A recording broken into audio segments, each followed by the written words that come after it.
Hello friends, welcome back to my channel. అందరూ ఎలా ఉన్నారండి? అందరూ బాగున్నారా? నేనైతే చాలా బాగున్నాను. మీ అందరూ కూడా బాగుండాలని కోరుకుంటున్నానండి. ఈరోజు నవరాత్రుల్లో 3వ రోజు విజయవాడ అమ్మవారిని అన్నపూర్ణాదేవి గాను, భ్రమరాంబిక అమ్మవారిని చంద్రగండాదేవి గాను అలంకరిస్తారండి. ఈరోజు అయితే మనకి నైవేద్యంగా కొబ్బరన్నం సమర్పిస్తారు. ఆల్రెడీ నేను నా ఛానల్లో 1-2 రోజులు ఏమేం ప్రసాదాలు నైవేద్యంగా సమర్పిస్తారో అమ్మవారి అలంకారాలు ముందే పోస్ట్ చేశాను. ఎవరైనా చూడని వాళ్ళు ఉంటే కింద లింక్స్ ఇస్తాను చూడండి. కొబ్బరన్నం ఎలా చేసుకోవాలో చూసేద్దాము. మరి నేనైతే ఒక 1 గ్లాస్ వరకు ఇలా రైస్ తీసుకొని కుక్కర్లోనే కుక్ చేసుకుంటున్నానండి. చాలా ఫాస్ట్గా అయిపోతుందని ఇలా కుక్కర్లో వేసుకొని బాగా క్లీన్ చేసేసుకుంటున్నాను. నేనైతే ఇలా 2 గ్లాస్ వరకు వాటర్ పోసుకుంటున్నానండి. ఇది నార్మల్ రైసే, రేషన్ రైస్ అయితే కాదు. ఇప్పుడు ఒక 3 విజిల్స్ వచ్చే వరకు అయితే కుక్ చేసేసుకుందాము. చూసారు కదా, అన్నం కూడా చక్కగా ఉడికిపోయింది పలుకులాగా. కొంతమంది కొబ్బరి పాలు వేసుకొని చేసుకుంటారండి, నేనైతే వేయట్లేదు. నేను నార్మల్గానే కుక్ చేసుకుంటున్నాను. ఇప్పుడు ఒక కొబ్బరికాయ తీసుకొని ఆ కొబ్బరికాయని ముక్కలుగా కోసి పెట్టుకొని నేను మిక్సీలో వేసేసుకుంటున్నానండి. చిన్న చిన్న ముక్కల్లాగా కట్ చేసుకున్నవన్నీ దాంట్లో వేసుకొని పౌడర్ చేసేసుకుంటున్నాను. మీకు టైం ఉందనుకుంటే మీరు తురుముకోండి, లేదంటే ఇలా మిక్సీలో వేసుకుంటే త్వరగా అయిపోతుంది. చూసారు కదా, ఇలా పౌడర్ అయితే సరిపోతుంది. ఇప్పుడు ఒక ప్యాన్ తీసుకొని ఆ ప్యాన్లోకి ఒక 2 స్పూన్స్ వరకు ఆయిల్ వేసుకొని ఒక 1 స్పూన్ వరకు గీ యాడ్ చేసుకుందాం, ఫ్లేవర్ బాగుంటుందని. తర్వాత కొంచెం పోపు దినుసులు యాడ్ చేసుకుంటున్నానండి. నేను పోపు దినుసులు యాడ్ చేసుకున్న తర్వాత ఇప్పుడు కొంచెం అయితే నేను ఇలా అల్లం ముక్కలు కూడా యాడ్ చేసుకుంటున్నాను. తర్వాత మిర్చి, తర్వాత ఎండుమిరపకాయ, తర్వాత కరివేపాకు, తర్వాత కొంచెం ఇంగువ కూడా యాడ్ చేసుకుంటున్నాను. ఇంగువ యాడ్ చేసుకుంటే మనకు కొంచెం డైజెషన్ అది బాగుంటుందండి. అంతేకాకుండా ఫ్లేవర్ కూడా బాగుంటుంది. అందుకే నేను ఏ పులుసు చేసుకున్నా కానీ, దేంట్లో చారు చేసుకున్నా కానీ ఇంగువ అయితే వేసుకుంటానండి.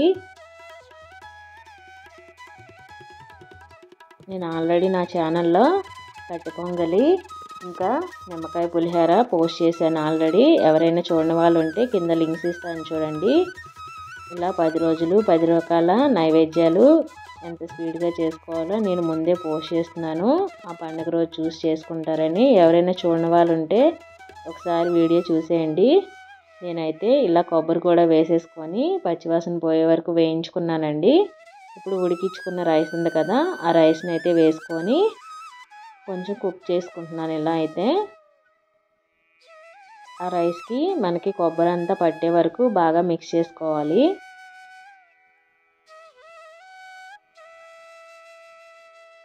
ఇలా మొత్తం కొబ్బరి అంతా చక్కగా రైస్కి పట్టే వరకు బాగా కలుపుకోవాలండి. నేనైతే ఎక్కడ సాల్ట్ వేయలేదు, చూసారు కదా. ఇప్పుడైతే సాల్ట్ కూడా యాడ్ చేసుకొని ఒకసారి అయితే నేను మళ్ళీ కలిపేసుకుంటాను.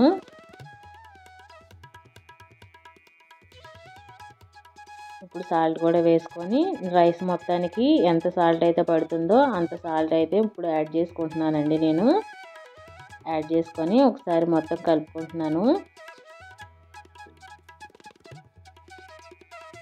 ఈ నవరాత్రిలో మనం ఎప్పుడు ఏ చీర కట్టుకోవాలో, అమ్మవారికి ఏ చీర సమర్పించాలో, ఇంకా కలశం ఎప్పుడు పెట్టుకోవాలో, ఇంకా పూజ సమయం కూడా నేను మొత్తం నైవేద్యాలతో సహా ఆల్రెడీ నా ఛానల్లో టైమింగ్స్ కూడా పోస్ట్ చేశానండి. మీకు ఎవరికైనా ఆ వీడియో కావాలంటే కింద ఆ వీడియో లింక్ కూడా ఇస్తాను, ఒకసారి చూసేయండి. అలాగే నైవేద్యాలు 10 నైవేద్యాలు కూడా నేను వరుసగా అన్నీ పోస్ట్ చేశానండి. ఆ లింక్స్ కూడా కింద ఇస్తాను. ఎవరైనా చూడని వాళ్ళు ఉంటే ఆ నైవేద్యాలు కూడా చూసేయండి. నైవేద్యం అయితే పూర్తయిపోయిందండి. ఇప్పుడు అమ్మవారికి ఇలా నివేదన అయితే చేసేసుకున్నాం. చూసారు కదా, ఎంతో టేస్టీ అండ్ ఈజీగా అయినా కొబ్బరి అన్నం అయితే రెడీ అయిపోయింది. చాలా ఈజీగా చేసేసుకోవచ్చు కదా. మీకు టైం ఉంటే ఇత్తడి దాంట్లో చేసుకోండి, రైస్ వండుకొని. చాలా ఈజీగా అయిపోవాలంటే ఇంకా రైస్ కుక్కర్లో చేసుకోవాలి. ఇంకా మనకు పూజ టైం అయిపోతుందంటే ఇలా చాలా ఈజీగా అమ్మవారికి మనం నైవేద్యాలు అయితే సమర్పించేయచ్చు కదా. చాలా టేస్టీగా ఉంటుంది. అమ్మవారికి ఏ రైస్ ఐటమ్ అయినా కానీ చాలా ప్రీతికరం కదండి. ఒకసారి ఇదే ప్రాసెస్లో మీరు కూడా చేసుకొని చూడండి. టైం సేవ్ అవుతుంది, టైంకి మనం పూజ కూడా అయిపోతుంది, అమ్మవారికి నైవేద్యం కూడా చాలా సింపుల్గా ఇట్టే సమర్పించేయచ్చు కదా. అంతేనండి, ఇది 3వ రోజు అయితే మనకి నైవేద్యం. ఇప్పుడు నేను 4వ రోజు నైవేద్యం చూపిస్తున్నాను. 4వ రోజు విజయవాడ అమ్మవారు శ్రీ లలిత త్రిపుర సుందరి భ్రమరాంబిక అమ్మవారు కూష్మాండాదేవి అండి. అలాగే నైవేద్యం వచ్చి అలంగారులు సమర్పించుకుంటాం ఈరోజు మనం. చూసారు కదా, అలంగారులు అయితే నైవేద్యంగా సమర్పించాలి 4వ రోజు అమ్మవారికి. చూడండి, అల్లంగారులు ఎంతో క్రిస్పీగా చక్కగా మంచి టేస్ట్తో ఎలా చేసుకోవాలో, చాలా క్విక్గా ఎలా రెడీ చేసుకోవాలో నేనైతే మీకు ముందే చూపిస్తున్నాను. ఈ పండుగ రోజుల్లో ముందే చూసి చేసుకుంటారని. మనం ముందు రోజు నైట్ నానబెట్టుకోవాల్సినవి ఉన్నాయి కదా, ఒకసారి అయితే చూసేద్దాం. నేనైతే ఇలా పొట్టు తీయని పప్పునే నానబెట్టుకుంటున్నానండి. 3 నుండి 4 గంటల పాటు నేనైతే ఇలా నానబెట్టుకుంటున్నాను. నానబెట్టుకొని బాగా క్లీన్ చేసేసుకొని తర్వాత దాన్ని అయితే నేను గ్రైండ్ చేసుకుంటున్నానండి. మిక్సీ అయితే పట్టుకోవట్లేదు, గ్రైండ్ చేసుకొని స్మూత్ పేస్ట్లా అయితే చేసుకుంటున్నాను. చూడండి, చూసారు కదా, నేనైతే ఇలా పేస్ట్లా చేసేసుకొని పక్కన పెట్టేసుకున్నాను. చూడండి, మనము ఇది ముందే నానబెట్టుకోవడం వల్ల మనకి టైం సేవ్ అవుతుందండి. చూడండి, ఇప్పుడు నేను కొంచెం అల్లం ముక్కలు, పచ్చిమిర్చి ముక్కలు కూడా యాడ్ చేసుకొని మిక్సీ అయితే పట్టేసుకొని ఇలా పేస్ట్లా చేసుకుంటున్నాను. మీకు ముక్కలు బాగా నలగపోతే కొంచెం వాటర్ యాడ్ చేసుకొని చేసుకోండి, సరిపోతుంది. అల్లంగారులు అని అన్నాం కాబట్టి మనం అల్లం అయితే వేసుకోవాలండి. ఇప్పుడు కొంచెం సరిపడా సాల్ట్ కూడా వేసుకొని ఒకసారి అయితే బాగా మిక్స్ చేసేసుకుందాం. నేను క్రిస్పీగా రావడానికి కొంచెం ఇడ్లీ రవ్వ నానబెట్టి పెట్టుకున్నానండి పక్కనే. ఒక 2 స్పూన్స్ వరకు ఆ ఇడ్లీ రవ్వ కూడా వేసుకొని మిక్స్ చేసుకుంటున్నాను. ఇది టిప్ అండి, ఇడ్లీ రవ్వ కానీ మనం కొంచెం బియ్యం పిండి కానీ వేసుకుంటే కనుక చాలా క్రిస్పీగా వస్తాయి మనకి గారెలు. నేనైతే ఇడ్లీ రవ్వ యాడ్ చేశానండి, కొంతమంది అయితే బియ్యం పిండి యాడ్ చేసుకొని చేస్తారు. మొత్తం ఇప్పుడు రవ్వ కూడా యాడ్ చేసుకున్న తర్వాత నేనైతే ఇలా మిక్స్ చేసేసుకుంటున్నాను. చూడండి, ఇప్పుడు ఒక ప్యాన్ తీసుకొని వడ అయితే వేసేసుకుంటాం మనం. గారెలు అయితే డీప్ ఫ్రైకి సరిపడా గారెలుకి నూనె వేసేసుకొని నూనె బాగా వేగిన తర్వాత ఇప్పుడు మనం అయితే ఒక్కొక్క వడనైతే వేసేసుకుందాము. ఫస్ట్ టైం వేసేవాళ్ళు అయితే ఒక టీ స్ట్రైనర్ తీసుకొని వేసుకోండి. గారెలు అయితే చాలా పర్ఫెక్ట్గా వస్తాయి ఫస్ట్ టైం చేసే వాళ్ళకి. చూసారు కదా, ఇలా చెయ్యి అయితే తడుపుకొని మనం పిండి బౌల్స్ తీసుకొని ఆ టీ స్ట్రైనర్ సహాయంతో అలా చక్కగా వేసుకోవాలండి, దాన్ని తడుపుకుంటా. అప్పుడు పర్ఫెక్ట్గా వస్తాయి. చేతి మీద రాలేదు మాకు అని అనుకునే వాళ్ళు అయితే ఇలా చేసుకోండి, చాలా ఈజీగా వస్తాయి. అంతేకాకుండా మనకి కింద ఈజీగా కూడా వేసుకోవడానికి చక్కగా కింద పడతాయి స్ట్రైనర్ మీద నుండి. చూసారు కదా, నేనైతే సోడా కూడా వేయలేదండి. మీరు గ్రైండర్లో చేసుకుంటే కనుక సోడా కూడా వేయనవసరం లేదు. అలాగే మిక్సీలో కనుక పట్టుకుంటే కనుక మిక్సీలో అయితే కొంచెం సేపు ఒక ½ అన్ అవర్ 1 అవర్ అయినా కానీ పక్కన పెట్టేస్తే పిండి కొంచెం మనకి ఉబ్బుతున్నట్టు అనిపిస్తుందండి. అప్పుడైతే మనం సోడా కూడా వేసుకోవసరం లేదు.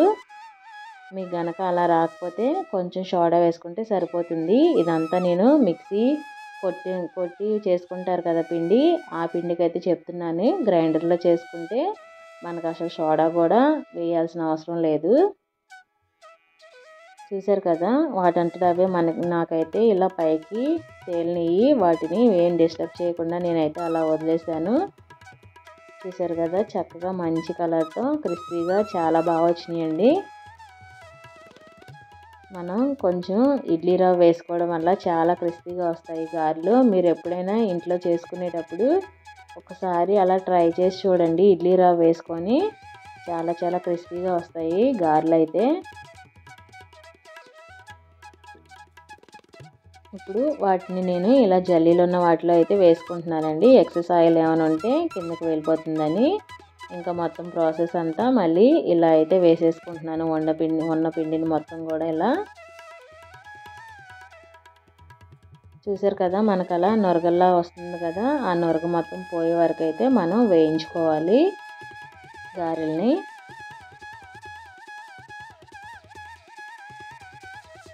ఇలా నేనైతే 1 బై 1 అయితే వేసుకుంటున్నానండి, ఒకదానికొకటి అంటకుండా చక్కగా.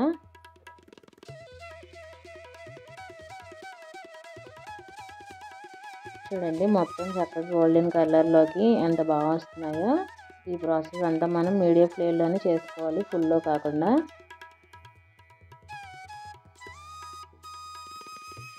చూడండి ఇడ్లీ రవ్వ వేయడం వల్ల మనకి ఎలా కనిపిస్తున్నాయో గారెలు కూడా చక్కగా క్రిస్పీగా. అంతేనండి, అల్లం గారెలు అయితే రెడీ అయిపోయినాయి. మనం అల్లం గారెలు కాబట్టి ఖచ్చితంగా అయితే అల్లం వేసుకునే చేసుకోవాలండి అమ్మవారికి సమర్పించుకునేటప్పుడు. అంతేనండి, ఇదైతే 4వ రోజు ప్రసాదం అయితే ఇలా అయితే రెడీ అయిపోయింది. ఇప్పుడు నేను ఈజీగా చేసుకునే పానకం కూడా చూపిస్తున్నానండి, కొంతమంది తెలియని వాళ్ళు చేసుకుంటారని. మనకి ఏ పండుగ జరిగినా కానీ పానకము వడపప్పు సలివిడి అయితే మ్యాండేటరీగా పెడతాం కదా, అందుకని ఈ వీడియో కూడా నేను పోస్ట్ చేస్తున్నాను. చూడండి పానకాన్ని ఇలా నేను ఒక తులసి ఆకు వేసుకొని చక్కగా అయితే సర్వ్ చేసుకుంటున్నాను.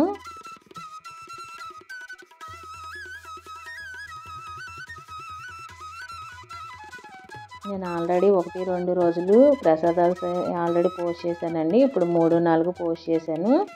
చూడండి ఇప్పుడు ఒక 1 స్పూన్ వరకు నేను మిరియాలు తీసుకొని ఇలా క్రష్ చేసుకుంటున్నానండి. బాగా పౌడర్లా కాకుండా ఇలా పచ్చగా కొంచెం మనం ఇలా కొట్టుకోవాలండి చక్కగా మనం. ఇప్పుడైతే మనం పానకం కలిపేసుకుందాం. ఒక బౌల్ తీసుకొని ఒక 1 గ్లాస్ వరకు వాటర్ యాడ్ చేసుకుందాం. యాడ్ చేసుకొని దాంట్లో పెప్పర్ పౌడర్ అయితే నేను వేసుకుంటున్నాను. తర్వాత కొంచెం బెల్లం ముక్క కూడా వేసుకుంటున్నాను మీ టేస్ట్కి సరిపడా. తర్వాత ఇలాచీ పౌడర్ కూడా వేసుకుంటున్నానండి, నేను ఎక్కువే కొట్టి పెట్టుకున్నాను షుగర్లో కలిపి. ఆ ఇలాచీ పౌడర్ కూడా వేసేసుకున్నాను. వేసుకొని బెల్లం మొత్తం కరిగిపోయే వరకు బాగా మిక్స్ చేసేసుకుంటున్నాను. అంతేనండి, ఎంతో టేస్టీగా ఉండే పానకం అయితే రెడీ అయిపోయింది కదా. ఇప్పుడు ఒక తులసి ఆకు వేసుకొని అమ్మవారికి అయితే ఇలా సమర్పించేసుకోండి.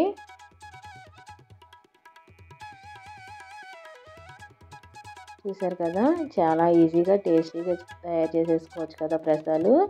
మీకు కనుక వీడియో నచ్చినట్లయితే ప్లీజ్ లైక్ షేర్ సబ్స్క్రైబ్.